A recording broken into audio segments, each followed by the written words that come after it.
The Arab League has rejected US President Trump's peace plan for Middle East.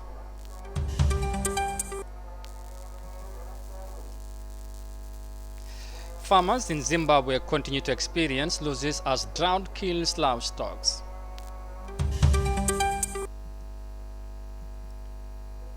A man has been shot in terror-related incident in South London. This and more coming on The World Today.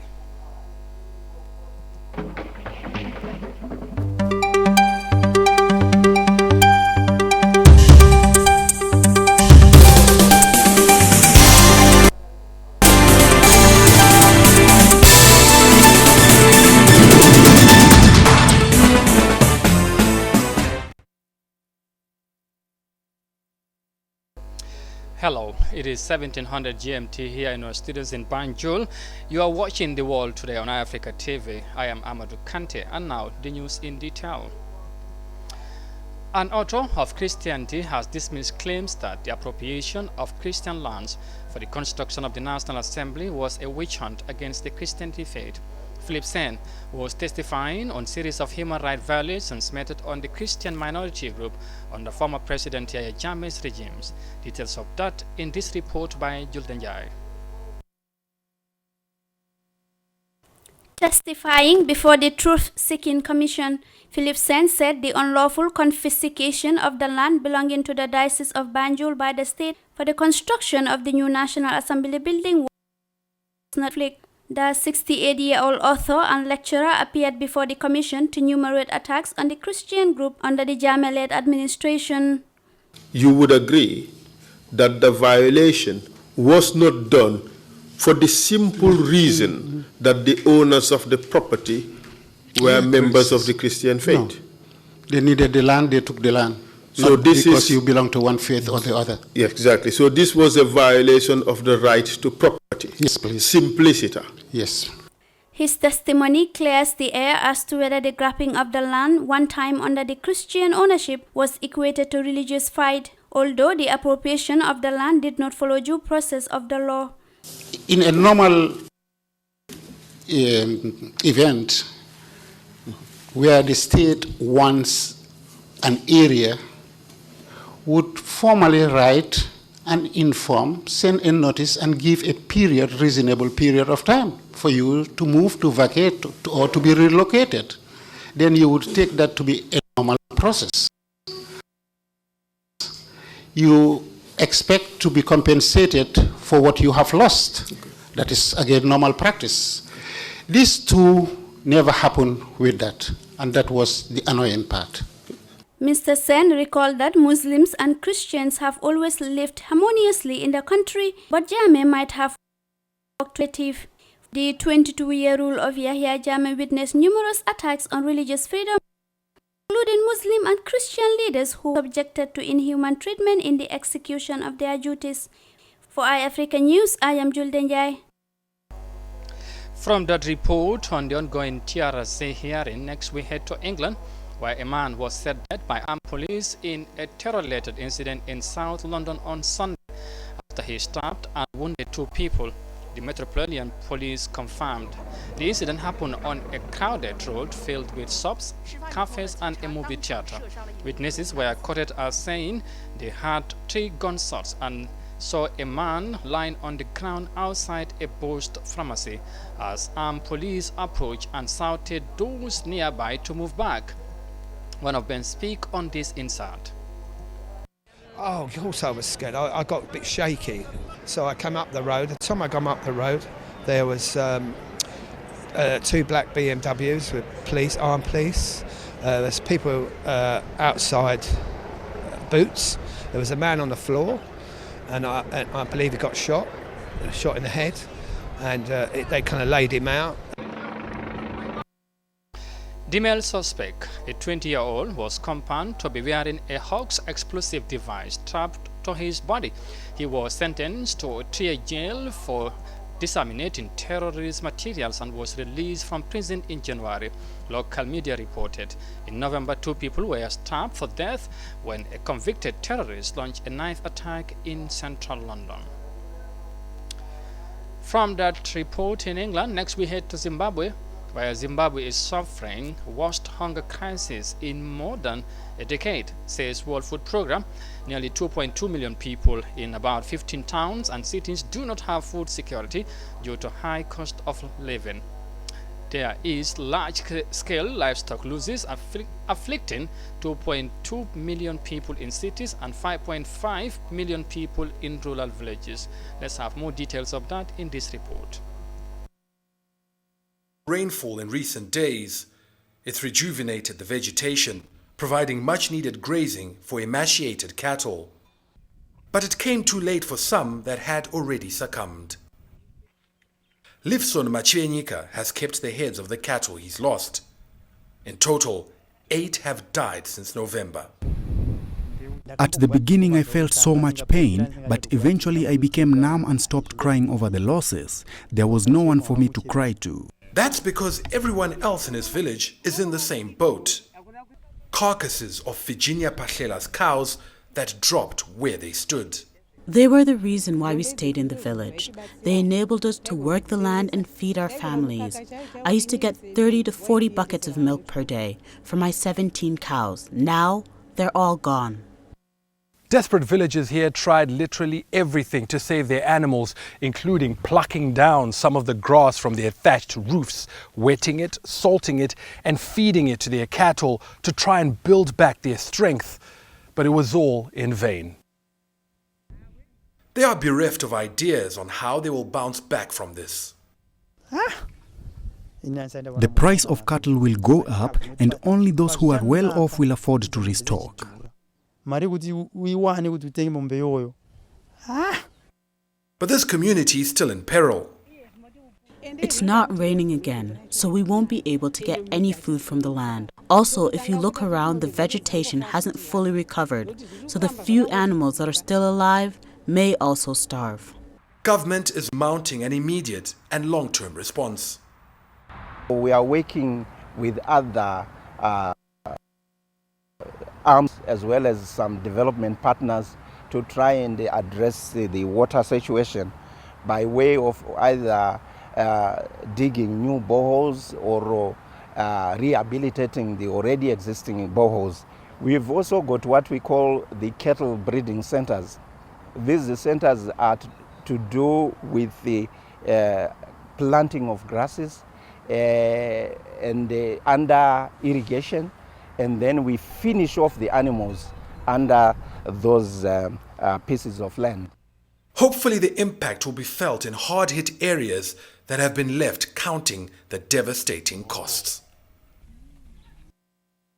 From that report there in Zimbabwe, we will now take a break and come back shortly with the remaining of the historic. Stay with us. We'll be right back.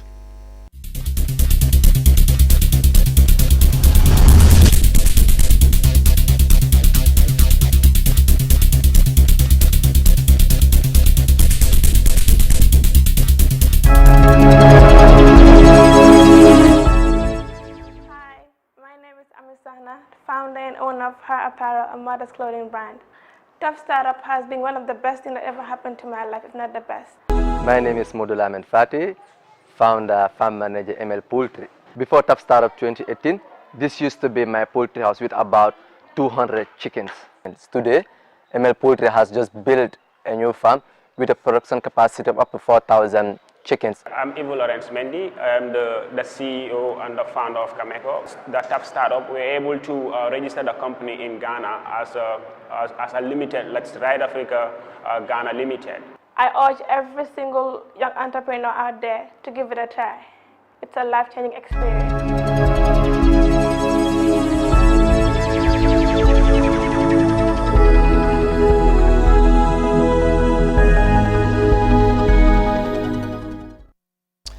Welcome back. You are watching The World Today on Africa TV, and now to the rest of the stories. Next, of course, we will head to talk about banking matters, because the African Development Bank has launched the 2020 edition of its African Economic Outlook report on Thursday. The theme for this year's report is Developing Africa's Workforce for the Future. The annual publication highlights economic prospects and projections for the continent for each of the 54 countries. Let's have more details of that in this report. During the launch of the 2020 Africa Economic Outlook report, the Africa Development Bank president said that the report would provide short and medium-term forecast on major economic indicators in Africa, such as growth, poverty and employment. The growth rate varies greatly among several African countries. In Côte d'Ivoire, the government has made a great effort because the growth rate is 7.4%. But there are other African countries with very low growth rates. It is therefore necessary to work on regional integration so that all African countries can participate in the growth of the continent. The report also flagged the need for reforms in the education sector so as to boost capacity among youth seeking employment. Africa has to invest more in human capital. That means we have to do more for education. We have to do more for skills so our young people can have the capacity to be able to get jobs. And we also have to look that we do what Africa 2063, and we have to follow the guidelines there so that all of our countries can do better. The lowest and the highest poverty rates Africa were not revealed at this meeting. However, the Africa Development Bank president emphasized that Africa's economic outlook continues to improve. Growth is indeed something very important, but in reality, the population cannot feed off the GDP. It is therefore necessary to increase the number of people who have access to medical care, education, different financing, employment, etc. So in other words, African governments must work to ensure that growth goes hand in hand with improving the quality of life of the population. If we have to attain Objective 2030 of the UN, if we have to attain the AU's Agenda of 2063, the 4 key areas that we have to focus on, we have to finance African female-owned businesses. We also have to invest in the digital space because the internet is worth in our hands, depends on how we use it. You know, we have to digitalize our economies, our educational system, digitalize, the financial sector. And then we also have to invest in infrastructure. We cannot be talking on improving education when we don't have proper school setups, we don't have viable teachers that can actually transmit the skills to the Africa's workforce that we want to prepare against 2030.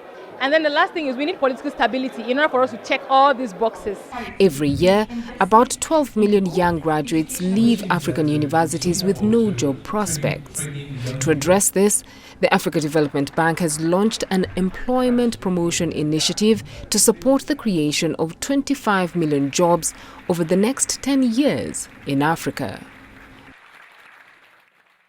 Well, we hope that move there from the African Development Bank would have a great impact on the African continent. Next to the Arab League, because the Arab League has rejected a peace plan for Middle East to put forward by President Donald Trump. This rejection came up during a meeting of Arab foreign ministers in the Egyptian capital city. Trump's plans to end the Israel-Palestine conflict, the Arab League said the plan does not meet the minimum rights and aspiration of Palestinian people. Let's have more details of that in this report. The Arab League categorically rejected the deal of the century announced by US President Donald Trump. Statements by the Arab foreign ministers offered its backing to the Palestinian stance. Egypt fully supports the just Palestinian cause and legitimate Palestinian leadership. We insist on achieving peace through a just process that retains the Palestinian land through two-state solution with Jerusalem as the capital, based on UN resolutions and the 1967 borders. Palestinian President Mahmoud Abbas had addressed the session with a 1.5-hour speech. Holding a map, Abbas accused US President Donald Trump of reneging on promises for a fair and just two-state solution. This is Palestine before, and this is the land we are offered now. These small, unrecognized pieces. It's scattered, with Israeli-occupied land in between. What kind of state is this? And we are forced to accept.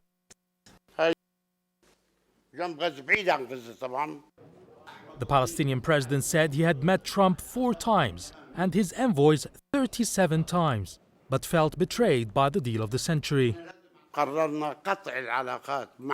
We had cut all ties with the American administration and the White House before.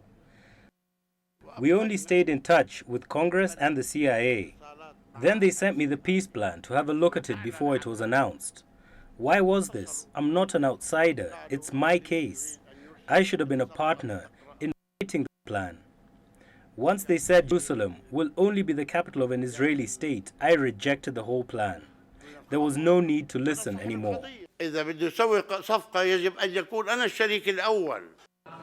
Meanwhile, Arab League chief Ahmed Abul Gheit described the deal as a document of surrender by the Palestinians, not a peace plan.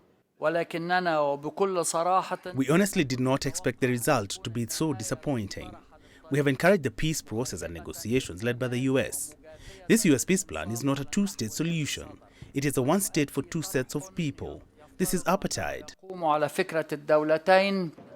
The Arab foreign ministers insist that peace will only be accomplished through direct negotiations between Palestinians and Israelis.